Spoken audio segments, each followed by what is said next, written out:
très tôt, les autorités locales ont critiqué le service de météorologie nationale en disant qu'ils n'avaient pas été informés de la gravité, de l'intensité de ces précipitations, qu'ils n'avaient donc pas pris les mesures adaptées. Il y a eu des alertes qui ont été transmises dès jeudi après-midi, mais effectivement pas pour des pluies aussi fortes que celles qui sont tombées. On parle d'environ 4 mois, l'équivalent de 4 mois de pluie tombée en 4 heures seulement.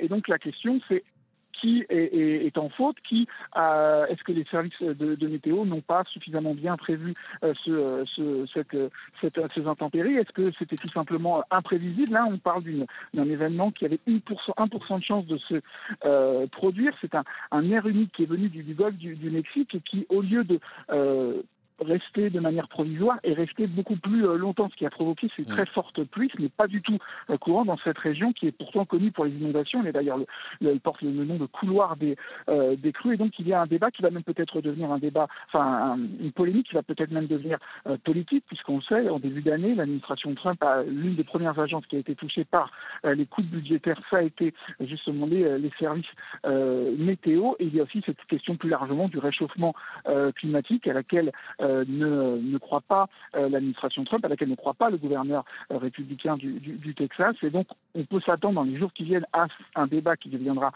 politique, mais un élu local l'a demandé. Ce n'est pas le moment de se poser la question du pourquoi et du comment. L'important, c'est de secourir les disparus.